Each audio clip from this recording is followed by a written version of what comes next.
This video sponsored by BuyMode e-shopping app. BuyMode e-shopping application is one of the online shopping app now available on Play Store and App Stores.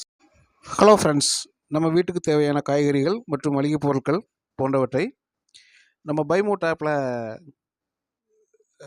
Shopping பண்ணுறது மூலமாக விலை குறைவாகவும் தரமானதாகவும் உங்களுக்கு கிடைக்கிறதுக்கு வாய்ப்பு இருக்குது. இதை நீங்கள் பயன்படுத்துறது மட்டும் இல்லாமல் உங்களோட நண்பர்களுக்கும் உறவுகளுக்கும் சொல்லுங்கள். பைமோட்டோட லிங்க் வந்து நான் என்னோடய டிஸ்கிரிப்ஷனில் கொடுக்குறேன். நீங்கள் தேவைப்பட்டால் டவுன்லோட் பண்ணி ஷாப்பிங் பண்ணிக்கலாம். நன்றி. வணக்கம் உறவுகளே, ஒரு புதிய காணொளியோடு உங்களோடு இணைவதில் எனக்கு பெருமகிழ்ச்சி.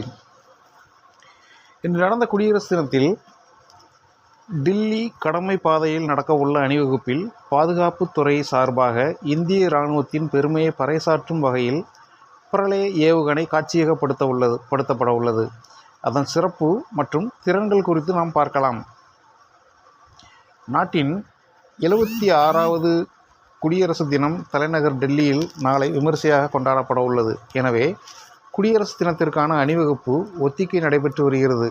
இந்த நிலையில் குடியரசு தினத்தையொட்டி கடமை பாதையில் நடக்க உள்ள அணிவகுப்பில் இந்தியாவின் பாதுகாப்பு படையின் பலத்தை காட்டும் வகையில் பல்வேறு வகையான ஆயுத அணிவகுப்பு நடக்கும்.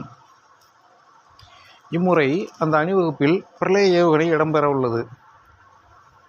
குடியரசு தின ஊர்வலத்தில் காட்சியகப்படுத்தப்படும் இந்த ஏவுகணை பாதுகாப்பு, ஆராய்ச்சி மற்றும் மேம்பாட்டு அமைப்பின் மூலம் முற்றிலும் உள்நாட்டிலேயே உருவாக்கப்பட்டதாகும்.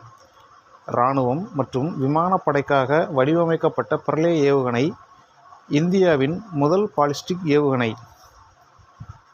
பிரளய ஏவுகணையை பொறுத்தவரை 400 கிலோமீட்டர் தூரம் வரை சென்று துல்லியமாக தாக்கக்கூடியது. அதேபோல் 500 முதல் 1000 கிலோ வரையிலான எரிபொருட்களை கொண்டு செல்லும் திறன் கொண்டது. மொபைல் லாஞ்சரில் இருந்து கூட ஏவ முடியும்.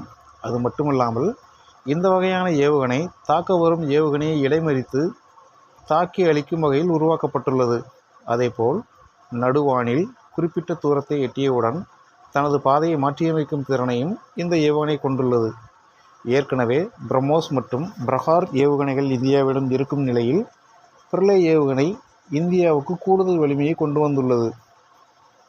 2015ஆம் ஆண்டு பிரளய ஏவுகணைக்கான திட்டம் உருவாக்கப்பட்டு சுமார் 6 ஆண்டுகளாக உருவாக்கப்பட்டு வந்தது. பின்னர் 2021ஆம் ஆண்டு 2 நாட்களில் 2 முறை தொடர் சோதனை மேற்கொண்டு வெற்றி பெற்ற பின் தற்போது அது காட்சியகப்படுத்தப்பட உள்ளது. இம்முறை பிரளய ஏவுகணையை பார்க்கவே மக்கள் அதிக அளவில் ஆர்வமாக இருப்பார்கள் என்று எதிர்பார்க்கப்படுகிறது. மேலும் டெல்லி கடமை பாதையில் நடக்க உள்ள அணிவகுப்பில் 31 வாகனங்கள் இடம்பெற்றது குறிப்பிடத்தக்கது. என்ன உறவுகளே, இந்த காணொளி உங்களுக்கு மிகவும் பயனுள்ளதாக இருந்திருக்கும் என்று நம்புகிறேன். இந்திய இராணுவம் வலிமை பெற்றால் நமக்கு பெருமை தானே. மீண்டும் ஒரு புதிய காணொளியோடு உங்களோடு விரைவில் இணைகிறேன். நன்றி, வணக்கம்.